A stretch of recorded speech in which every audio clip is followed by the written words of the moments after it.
ಉತ್ತರ ಕನ್ನಡ ಮಾತಾಡ್ತಾ ಇದ್ದೀನಿ. ಉತ್ತರ ಕನ್ನಡ ಮಾನ್ಯ ಅಧ್ಯಕ್ಷರಿಗೆ ನನಗೆ ಬಲ್ಲ ಮೂಲಗಳಿಂದ ತಿಳಿದಂತೆ ಉತ್ತರ ಕರ್ನಾಟಕದ ಚರ್ಚೆಯನ್ನು ತಾವು ತಗೋಬೇಕಂತ ಈಗಾಗಲೇ ನಿರ್ಣಯ ಮಾಡಿದ್ದೀವಿ ಅಂತ ನನಗೆ ಗೊತ್ತಾಗಿದೆ. ಅದಕ್ಕೆ ನಿಮ್ಮ ಮೊದಲು ಅಭಿನಂದನೆಗಳನ್ನು ಸಲ್ಲಿಸ್ತೇನೆ. ಅಧ್ಯಕ್ಷರ ಅದ್ರ ಜೊತೆಗೆ ಪ್ರಶ್ನೋತ್ತರ ಕಾಲ ಎಲ್ಲ ಶಾಸಕರ ಒಂದು ಹಕ್ಕು. ಇವತ್ತು ನಾನು ಕೃಷ್ಣಾ ಮೇಲ್ದಂಡೆ ಯೋಜನೆ ಸ್ಟಾರ್ ಕ್ವಶನ್ ಇದೆ. ನಾನು ಅಂಥ ಪ್ರಮುಖವಾದಂಥ ಕರ್ನಾಟಕದ 70% ನೀರಾವರಿ ಆಗುವಂಥ ಒಂದು ಅತ್ಯಂತ ಪ್ರಮುಖ ಪ್ರಶ್ನೆ ನಂದು ಇರೋದ್ರಿಂದ ಈಗಾಗಲೇ ತಾವು ಗಮನಕ್ಕೆ ತೊಗೊಂಡು ಬಂದಿರಿ. ಕಂದಾಯ ಸಚಿವರು ಹೇಳಿದ್ದಾರೆ ಪ್ರಶ್ನೋತ್ತರ ಆದಮೇಲೆ ಉತ್ತರ ಕರ್ನಾಟಕ ಚರ್ಚೆಗೆ ತಾವು ಅವಕಾಶ ಮಾಡಿಕೊಟ್ಟಿದ್ದೀರಿ. ಅದಾದ ಮೇಲೆ ಇದರ ಮೇಲೆ ಕೇವಲ ಪ್ರತಿಷ್ಠೆಗಾಗಿ ಪ್ರಶ್ನೋತ್ತರವನ್ನು ಮುಂದೆ ಹಾಕೋದಕ್ಕೆ ನಾನು ವಿರೋಧ ಮಾಡ್ತೇನೆ.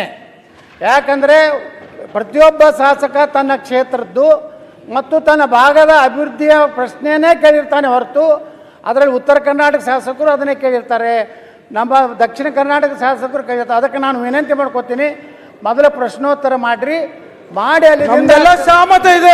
ಮಾನ್ಯ ಸಭಾಧ್ಯಕ್ಷರು, ಉತ್ತರ ಕರ್ನಾಟಕ ವಿಚಾರದಲ್ಲಿ ಸಹಮತ ಇದೆ. ಶುರು ಮಾಡಬಹುದು. ನಾವು ಮೆಚ್ಕೋತೀವಿ. ಅಧ್ಯಕ್ಷರೇ, ಉತ್ತರ ಕರ್ನಾಟಕ ಅಧ್ಯಕ್ಷರೇ ಈಗ ಅದ್ರ ಜೊತೆಗೆ ನಮ್ಮ ವಿನಂತಿ ಏನಂದ್ರೆ ಪ್ರಶ್ನೋತ್ತರ ತಗೊಂಡ ತಕ್ಷಣ ತಗೋತಿದ್ದು ಈಗಾಗಲೇ ನೀವು ಘೋಷಣೆಯನ್ನು ಮಾಡಿದ್ದೀರಿ. ಆಯ್ತು.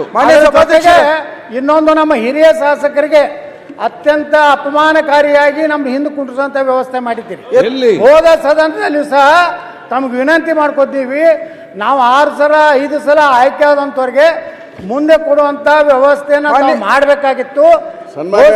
ಗಮನಕ್ಕೆ ತಗೊಂಡು ಬಂದಿದ್ದೀವಿ. ಈ ಸಲನೂ ಸಹ ನಮ್ಮನ್ನ ಕೊನೆಗೆ ನನಗೆ ಎಷ್ಟನೇ ನಂಬರ್ ಯತ್ನಾಳ್ ಸಾಹೇಬ್ರನ್ನ ಮಾತಾಡ್ತಿದ್ದಾರೆ. ರಂಗನಾಥ್ ಬಿಜೆಪಿ ಏನ್ ಸಿಗ್ತಾ ನಿಮ್ಗೆ? ಯತ್ನಾಳ್ ಸಾಹೇಬ್ರನ್ನ ಅನಾಥರು ಮಾಡ್ಬಿಡವ್ರೆ. ಅದಕ್ಕೋಸ್ಕರ ನಾವೆಲ್ಲ ನಿಮ್ ಜೊತೆ ಇದ್ದೀವಿ. ಪ್ರಶ್ನೆ ಶುರುವಾಗ್ಲಿ. ನಮಗೆ ಇನ್ನೊಮ್ಮೆ ನಮ್ಮ ಸೀಟುಗಳ ಬಗ್ಗೆ ಪುನರ್ ಪರಿಶೀಲನೆ ಮಾಡಿ ನಾಳೆ ಒಳಗಾಗಿ ತಾವು ವಿಧಾನಸಭಾ ಅಧ್ಯಕ್ಷರಾಗಿ ಒಂದು ಒಳ್ಳೆಯ ನಿರ್ಣಯ ತಗೋಬೇಕಂತೇಳಿ ನಾವು ಅತ್ಯಂತ ಕಳಕಳಿಯಿಂದ ತಮ್ಮಲ್ಲಿ ಪ್ರಾರ್ಥನೆ ಮಾಡ್ತೀವಿ. ಒಂದು ನಿಮಿಷ ಎಲ್ಲರೂ ಒಂದ್ ಸೆಕೆಂಡ್ ಬೈ ರಾಯರೆಡ್ಡಿ ಒಂದ್ ಸೆಕೆಂಡ್ ಅದು ಕ್ಲಿಯರ್ ಮಾಡ್ತೇನೆ ನಾನು. ಯತ್ನಾಳ್ ಅವರೇ ಆಯ್ತು, ಇದಲ್ಲ ಬೇರೆ ಪ್ರಶ್ನೆ. ಯತ್ನಾಳ್ ಅವರೇ ನೋಡಿ, ಮೊನ್ನೆ ನಾವು ಸೀನಿಯರ್ ಇದ್ದೇವೆ, ನಮಗೆ ಲಾಸ್ಟಲ್ಲಿ ತಾವು ಸೀಟ್ ಕೊಟ್ಟಿದ್ರೆ ತಾವು ಮೊನ್ನೆ ಕೂಡ ಎಲ್ಲಿ ಹೊತ್ತು ಕೂಡ ಹೇಳ್ತಾ ಇದ್ರಿ. ನಾನು ಸ್ಪಷ್ಟ ಬರ್ತೇನೆ, ರಾಜ್ಯದಲ್ಲಿ ಸೀನಿಯರ್ ಜೂನಿಯರ್ ಅಂತ ಇಲ್ಲ. ಅಧಿಕಾರ ಇದ್ದವನೇ ಸೀನಿಯರ್, ಅಧಿಕಾರ ಇಲ್ಲದವನು ಜೂನಿಯರ್. ನಾವು ಹೇಳ್ದು ಕೇಳಿ ಒಂದು ಸೆಕೆಂಡ್ ನಾನು ಹೇಳ್ದು ಕೇಳಿ ಇಲ್ಲಿ. ಆಯ್ತು, ಒಂದು ಹೇಳ್ದು ಕೇಳಿ. ನಾವು ಇಲ್ಲಿ ಸೀಟ್ ಕೊಡುವಾಗ ಸೀನಿಯಾರಿಟಿ ನೋಡಿ ಕೊಡುದಲ್ಲ. ಯಾರಿಗೆ ಜಾಸ್ತಿ ಸಂಖ್ಯೆ ನಂಬರ್ ಇದ್ರೆ ಅವ್ರಿಗೆ ಈ ಸೈಡ್ ಕೊಡುವಂಥದ್ದು, ಕಡಿಮೆ ಸಂಖ್ಯೆ ನಂಬರ್ ಇದ್ರೆ ಈ ಕಡೆ ನಾವು ಕೊಡುವಂಥದ್ದು.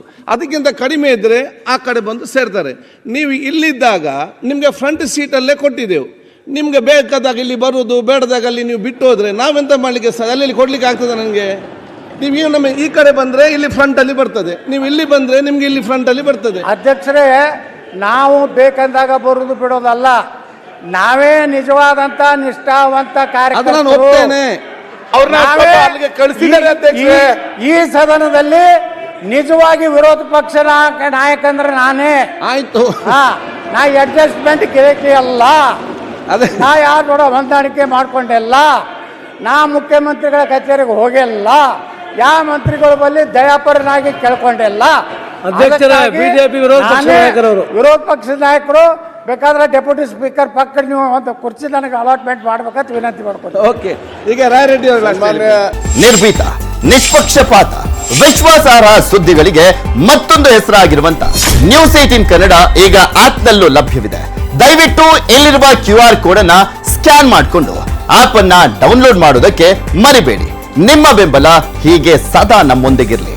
ಧನ್ಯವಾದ.